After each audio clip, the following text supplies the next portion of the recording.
और प्रायः गलती सोते समय करते हैं उपासक की कोई प्रपंच की बात याद करते हुए या मोबाइल देखते हुए या कोई गंदी चेष्टाओं का आपकी रात बेकार चली जाएगी। अगर गंदी चेष्टा हो गई तो सुबह भी बेकार हो जाएगी, दिन भी बेकार हो जाएगा, निरुत्साहित हो जाओगे।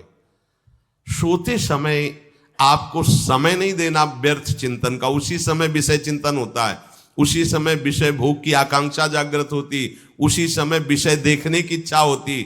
मोबाइल है तो जिस समय आप अपनी शैया पर जाएं स्विच ऑफ कर दें।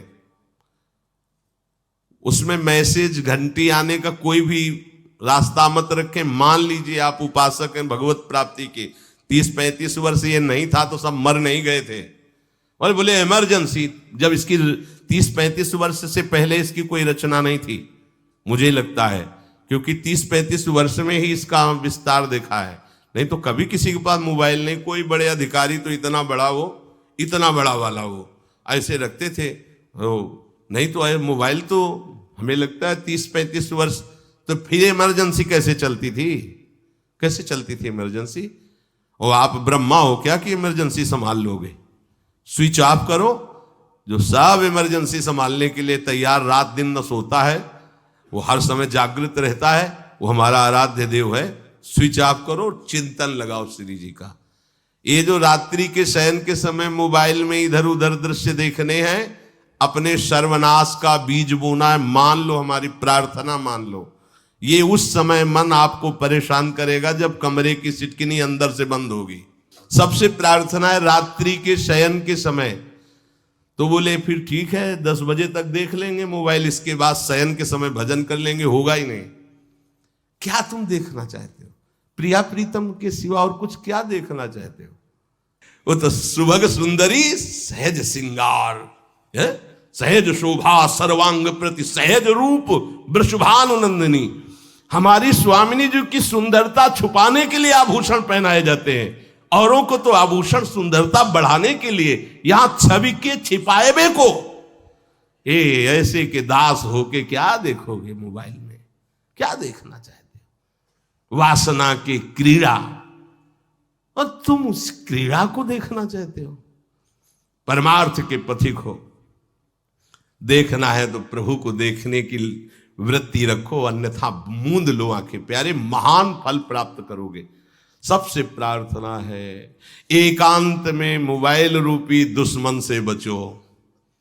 क्योंकि जब आप गंदी बात कहीं देखोगे तो आपके अंदर वैसे ही चिंतन बनेगा, वो ऐसे ही लगेगा मैं भी ऐसा करूं, मैं भी ऐसा भोगूं, मैं भी ऐसा देखूं। मान लीजिए आप, जब हमारे शास्त्र कहते हैं कि पशु पक्षियों के मैथुन को भी नहीं देखना है, अगर ऐसा एक बार दृष्टि पड़े तो मानसिक प्रणाम करके दोबारा दृष्टि न देना। और आप मोबाइल में ऐसी चेष्टाएं देखोगे, कैसे आप भगवत भजन करोगे? कैसे भगवत प्राप्ति का उद्देश्य रख पाओगे? ये कलयुग की बहुत महीन चाल है कि उसके बिना काम नहीं चलेगा और हम तुम्हें काम से युक्त कर देंगे। इसके बिना काम चलेगा नहीं, तुमको रखना पड़ेगा। और जब तुम इसे रखोगे तो हम काम अपना कर लेंगे। कलयुग ने कहा हम अपनी व्यवस्था बना लेंगे। यहां कह रहे जब आप नींद में जा रहे हैं तो बिल्कुल मानो मृत्यु शैया पे जा रहे हैं। आपको उस समय नाम जप में बहुत ध्यान देना है, कहीं मन बहक ना जाए। तो क्या होगा, 5-6 घंटे जो आप लेटोगे ना, वो भी भजन हो जाएगा। हमारा जो सततम योमाम स्मरति नित्यशा है ना, ये पूरा हो जाएगा। नहीं, उस समय हम सो जाएंगे तो हमारा 6 घंटे का वियोग हो गया, 6 घंटे भजन रुक जाएगा। और ये 100% पक्की बात अनुभव की कहते हैं। यदि सोते हुए भजन करोगे तो जगते, कई बार तो पकड़ा है कि अगर आधे पद में बेशुद्ध हो गए तो वो पद पूरा जगते ही शुरू हो गया है। मतलब बीच में स्थिति भागवती की रही। जैसे बेहोश करते समय हमने कहा था जब ऑपरेशन के हमें बता देना, तो उनका बाबा अब इंजेक्शन लगाने वाले हैं तो वो 1 मिनट हमें केवल दीजिए, अपनी चित्तवृत्ति। तो जब होश आया तो वही पहले चिंतन चल रहा था, वही चिंतन। जैसे सोने के समय बेहोश हुए तो जगने के समय वही चिंतन, ऐसे ही इंजेक्शन से जब बेहोश हुए और जब होश आया तो वही चिंतन चल। बहुत बड़ा चमत्कार अभ्यास का है। नींद खुले तब से लेकर गाढ़ नींद आने तक स्मरण में कभी रुकना नहीं। और आपको एक छूट दे रहे हैं, कभी कभी क्या होता है कि एक मंत्र में, एक नाम में जैसे बहुत देर अभ्यास करते हैं तो मन ऊबने लगता है। इसका स्वभाव है, ये अनुभव की बातें कहते हैं। इसका स्वभाव है नवम नवम, नहीं तो ये मतलब, तो इसको हम लोगों ने कैसे फंसाया है।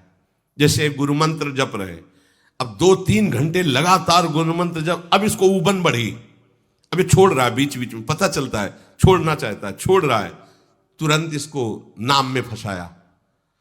अब थोड़ी देर नाम में चला, फिर उब रहा है, बहुत विचित्र है ये, अब उसको फंसा दिया। उस पीछे की बात अभ्यास के समय, नमामि शमीशान निर्वाण रूपम विभुम व्यापकम ब्रह्मवेद स्वरूपम। चिंतन, पदगान कर रहे, ये भगवान शिव पदगान कर रहे हैं और उसका चिंतन, निर्वाण रूपम विभुम व्यापकम ब्रह्मवेद स्वरूपम। अब अपने यहां अवसर है, सुंदर सुंदर कोई पद गुरु मंत्र जब करते हुए मन जब ऊबने लगे, राधा वल्लभ श्री हरिवंश, राधा वल्लभ श्री हरिवंश, राधा वल्लभ श्री हरिवंश, इसमें भी उबने लगे, शुरू कर, जोई जोई प्यारो करे सोई मोही भावे, भावे मोही जोई, इसमें भी उबने लगे।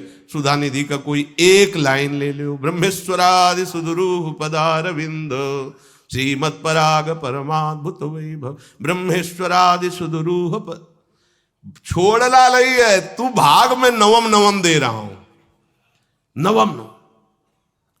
इसको फंसाने के लिए आपके पास अस्त्र हो, जैसे यहां चाकू, यहां पिस्तौल, तलवार, ये वो सब बिल्कुल वीर सजा रहता है, ऐसे ही अपने लोग सजे रहते। छोटा राधा, अब एकदम चिपक गया आके तो कैसे मारे, तो छोटी चाकू है ना वैसे, राधा राधा राधा, थोड़ा दूरी राधा वल्लभ श्री हरिवंश, थोड़ा और दूरी गुरु मंत्र, बड़े बड़े अस्त्र अपने पास रख ले, बहुत भाग रहा है तो फंसा दिया। प्रथम यथावति प्रणव श्री, अब लग पूरा पदगा उसमें लग, प्रथम यथामति प्रणव।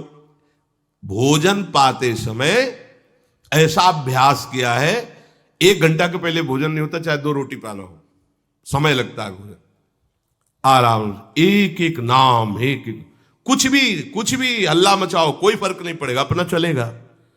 अभ्यास स्नान के समय, भोजन के समय, किसी क्रिया के करते समय, किसी से बात करते समय, सोते समय, ये विशेष स्थान जहां में सावधान रहना है। यहां भजन छूटता है, ध्यान देना, यही भजन छूटता है। चलते समय, क्रियावान होते समय, प्रसाद पाते समय या किसी से बतराते समय, ये सब भजन के छूटने के स्थान है और यहीं पकड़ना है भजन को।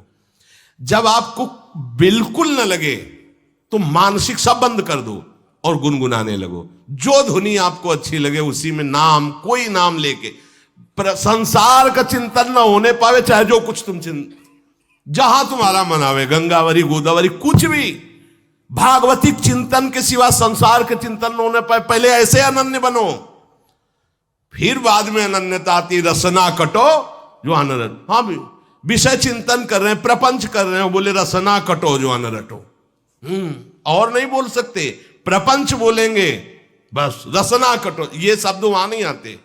पहले हम आपको छूट देते, भक्त चरित्र, भगवान की चरित्र, नाम कीर्तन मंत्र, जो भी चाहो, संसार का चिंतन मत होने देना, पहले ये पकड़ो, फिर आगे चल करके जब पवित्र हृदय होगा तब ये निष्ठा आती, रसना कटो जो अन रटो, निरखियन फुटो नयन। मान लो संसार का चिंतन नहीं करने देना है इसको, आप जैसे बने वैसे करो भागवतिक चिंतन, कोई नाम ले लो, कोई मंत्र ले लो, तुम्हें जो प्रिय लगे, हम छूट देते हैं। ये हम नहीं करें कि रसना कटो जो अन रटो, ये बाद की बात है, हमें पहले इसका संसार चिंतन रोकना है। कैसे छूटेगा, कैसे छूटेगा, हमें यह पकड़ना है, नहीं तो निष्ठा की बात। जो हरि नाम जगत त्रिशिरोमणि वंश बिना कब हूं, हरिवंश बोलेंगे नहीं, हरि बोलना नहीं है, हरि बोलना नहीं, क्योंकि जो हरिनाम जगत त्रिशिरोमणि वंश बिना, और हरिवंश बोलना नहीं है क्योंकि प्रपंच में रति। तो क्या करो, जो तुम्हें प्रिय लगे पहले उसे पकड़ो। ये हम अंदर की बात करें, प्रवचन की बात नहीं कह रहे, मन को फंसाना है हमें। राम कृष्ण हरि जहां लगे इसको लगा पहले, पहले इसको फंसाओ, संसार का चिंतन न होने दे। गीता, भागवत, भक्त चरित्र, कुछ भी कहीं भी इसे फंसाओ, पहले संसार का चिंतन न होने दो, फिर लाओ इसको घुमा के निकुंज वाटिका में, फिर तो भागेगा ही नहीं, फिर नहीं भागेगा। अब सीधे निकुंज वाटिका में किसी महाभाग्यशाली गुरु आश्रित का लगेगा, अन्यथा बहुत प्रपंची मन है, आप आश्रय इधर का लोगे, प्रपंच का चिंतन करोगे, बात बनेगी नहीं। चिंतन छोड़ना है हमें, जैसे बने तैसे संसार का चिंतन छूट जाए तो हम विजय को प्राप्त होंगे। ध्यान दीजिए, इस परमात्म तत्व को वही प्राप्त कर पाता है जिसका राग बीत गया है, खत्म हो गया है, वैराग्यवान। ज्यादा परिश्रम नहीं है वैराग्य में, विवेक नहीं होने के कारण हम वैराग्य नहीं धारण कर पाते। हम बाहरी बातों को वैराग्य ले लेते हैं, ऐसा कपड़ा बदल लेना या कपड़ा ना पहनना या लौकी का कमंडल, मिट्टी का पात्र, तो हम अपने को वैरागी। बात यहां नहीं रुकेगी, वैराग्य का इतना ही मतलब नहीं, ये भी एक बाह्य अंग है वैराग्य का, पर वैराग्य का सच्चा स्वरूप है वीतरागा। कहीं कुछ भी अच्छा नहीं लग रहा, कोई भी सुख आकर्षित नहीं कर रहा, लोक लोकांतर की प्रतिष्ठा, मान, सुख, ऐश्वर्य, व्यक्ति, कुछ अच्छा नहीं, राग खत्म हो गया। ऐसा उस अक्षर ब्रह्म को, अविनाशी तत्व को जान पाता है। जगते भयो फिरे बैरागी, जैसी हरिवंश प्रपंच बंच सब ये काल ब्याल को खायो। हालत यह है कि जैसे सांप ने मेढक को पकड़ रखा और मेढक सामने पतिंगा को, कीड़े को पकड़ना चाहता है, उसे यह पता नहीं कि मैं खुद किसी का कवल बन चुका हूं, वो एक झटके में मुझे अपने पेट में ले जाएगा। ऐसे ही हम सब हैं, काल के द्वारा ग्रसित है, काल ने हमें पकड़ रखा है, पर हम भोग भोगना चाहते हैं, हम नाना प्रकार की मान प्रतिष्ठा पाना चाहिए, ये पता नहीं एक झटके में हमारा अस्तित्व ही खत्म हो जाएगा। जिनके अंतःकरण में किसी भी व्यक्ति, वस्तु, स्थान, पद, प्रतिष्ठा का राग ही नहीं रह गया है, उसे कहते हैं वैराग्य वान। वीतरागाह, राग ही नहीं है। जिनका अंतःकरण निष्पाप निर्मल हो चुका है, जिनके हृदय में केवल भगवत प्राप्ति की उत्कट लालसा जागृत हो गई है, ऐसा साधन संपन्न उपासक परमात्म तत्व में प्रवेश पाता है। अध्यात्म मार्ग की ऊंचाई पर वो स्थित हो जाता है। यदि छंतु ब्रह्मचर्यम चरंती, जिनकी इच्छा एकमात्र भगवत प्राप्ति की है, यदि छंतो, तो उनको क्या करना होगा? ब्रह्मचर्यम चरंती, ब्रह्मचर्य का पालन करना होगा। प्रत्येक इंद्रियों का निर्विषय हो जाना वास्तविक ब्रह्मचर्य है। केवल जनेंद्री से ही ब्रह्मचर्य को नहीं लेते, हमारी प्रत्येक इंद्री भोगों से रहित होकर भगवत अनुराग में, नेत्र प्रभु को देखना चाहते हैं, त्वगेंद्री प्रभु को स्पर्श करना चाहती है, घ्राणेंद्री प्रभु के श्री अंग की गंध पाना चाहती है, श्रवणेंद्री प्रभु के वचन सुनना चाहती है।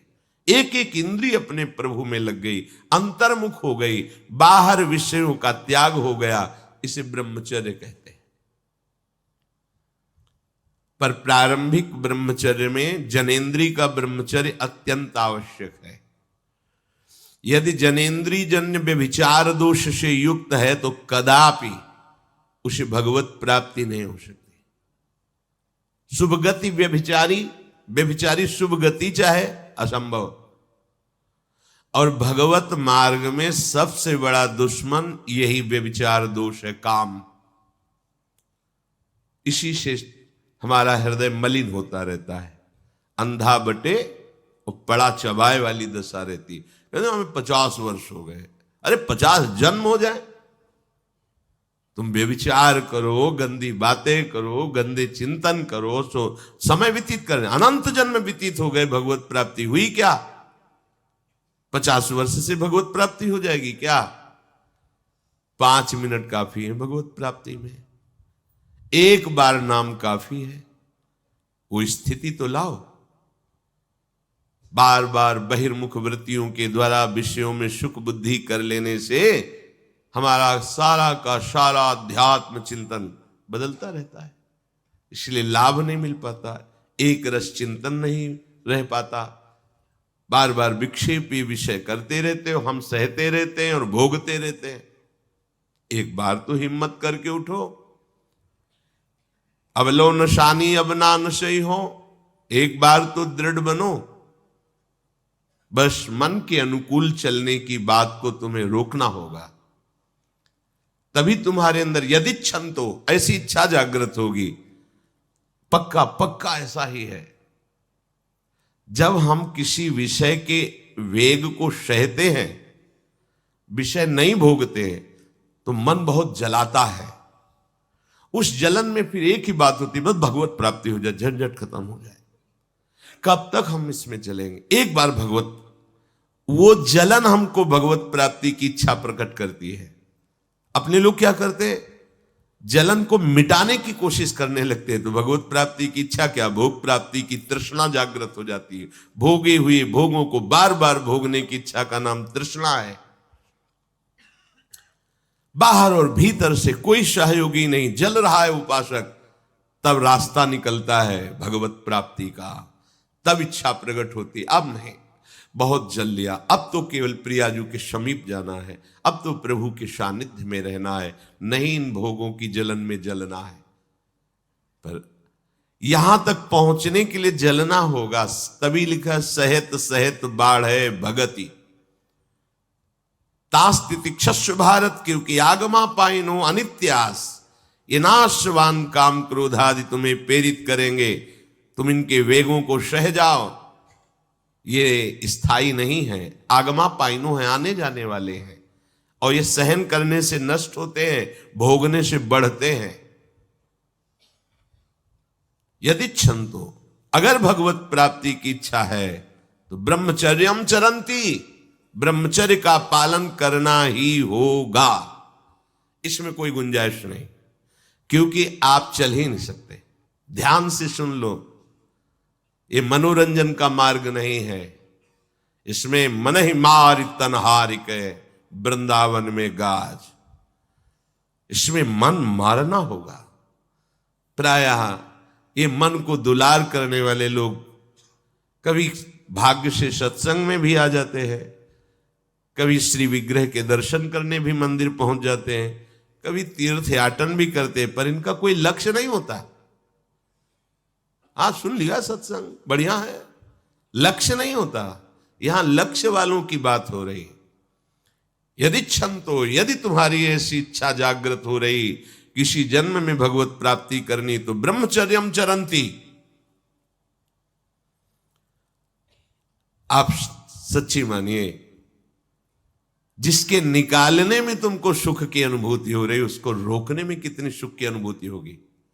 उन्मत्त हो जाओगे, बहुत जल्दी आपके सारे के सारे करण भगवदाकार होने लगेंगे यदि आप ब्रह्मचर्य का पालन करेंगे।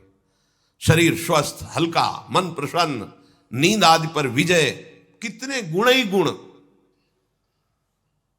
और ब्रह्मचर्यहीन आलस्य, प्रमाद, भोगों का चिंतन, मन का डिप्रेशन में पहुंचना, कमर में दर्द, टांगों में दर्द, सर में दर्द, घबराहट होना, बिना किसी कारण के मन भयभीत हो रहा है, भोजन अपच हो रहा है, बिना किसी प्रक्रिया के वीरनाश हो रहा है, बिना किसी प्रक्रिया के। काहे को मृत्यु स्वयं स्वीकार कर रहे हो, ये मृत्यु है। चाहे भगवान दत्तात्रेय जी बोल रहे हैं या भगवान कपिल देव जी बोल रहे हो, जब उपासक को संबोधन करते हैं भगवत प्राप्ति के लिए, तो कहते हैं कि इस भोग वृत्ति को साक्षात मृत्यु रूप देखो, ये मृत्यु है तुम्हारी। जब शरीर राग त्यागना है तो तुम शरीर से भोग भोगोगे तो आसक्ति शरीर की पुष्ट होगी। आसक्ति भोग सुख की पुष्ट होगी, है नहीं। कितने दिन शरीर रहेगा, कितने दिन भोग रहेंगे। विचारवान बनो, ब्रह्मचर्यम चरंती, ब्रह्मचर्य का पालन करो।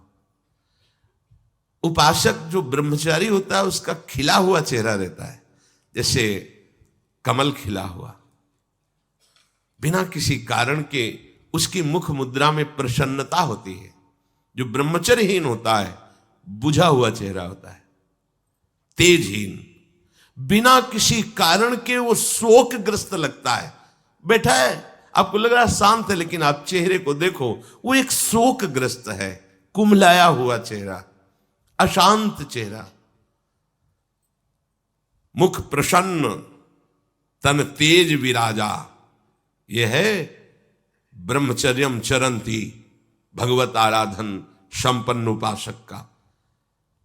जैसे आग में पैर रखते हुए कोई चले तो कैसे चलेगा, ऐसे ही ब्रह्मचारी की पहचान है। इतनी स्फूर्ति उसके अंदर होती, जैसे आग में चलने वाला पूरा पैर नहीं रख पाएगा, अगला कदम रख देगा क्योंकि ताप लग रहा है, ऐसे उसकी स्फूर्ति होती पैरों में। उसकी आंखें एकाग्र रहती है, चंचलता इधर उधर या बार बार झपकना, यह विषयी पुरुष का लक्षण है। बार बार पलक झपकना, यह विषयी पुरुष का लक्षण है। इधर उधर ताक झांक, चंचलता, ऐसा बैठे तिनका तोड़ रहा है, पैर हिला, ये सब विषयी पुरुष के लक्षण है। ये तो बिल्कुल साधारण स्पष्ट दिखाई देता है आदमी विषयी है या ब्रह्मचारी, एक सेकंड में लक्षण होते हैं। आपको जब भगवत मार्ग का अवसर मिला है तो गृहस्थ हो, संतान हो गई, ब्रह्मचर्य से रहो। नहीं चाहिए संतान तो भ्रूण हत्या, गर्भ हत्या जैसे महापाप करने की क्या जरूरत है। उसी वीर से संतान उत्पन्न होती है जिसको आप नष्ट कर रहे हो, जिसको आप ऐसे पानी में बहा रहे हो, व्यर्थ फेंक रहे हो, तो उसको भ्रूण हत्या का पाप लग रहा है, तो तुमको पुण्य लग रहा है, वीरपात कर रहे हो तुम्हें भी वही हत्या लग रही है, क्योंकि उसमें वही जीवात्मा है जो मां के गर्भ में जाके बालक रूप धारण कर लेती है, उसको तुम नष्ट कर रहे हो। पर बुद्धि भ्रष्ट हो गई है, समझ में नहीं आता, व्यर्थ में वीरपात करते हो, व्यर्थ में। तुम्हारा भजन बनेगा, तुम अध्यात्म के योगी बनोगे, मजाक है अध्यात्म का मार्ग। होश में हो जाओ, ये मन के दुलार को बंद करो। जब तक इच्छा ही नहीं भगवत प्राप्ति की, तो फिर तुम कैसे भगवत प्राप्ति कर पाओगे। भगवत प्राप्ति की इच्छा कैसे होगी जब तुम्हारी इस तरह से निंदनीय वृत्तियां हैं। इंद्रियों को दुलार कर रहे हो, मन को दुलार कर रहे हो, भगवत प्राप्ति चाहते हो, आचरण नीच और चाहते हो उच्च पदवी। सावधान हो जाओ।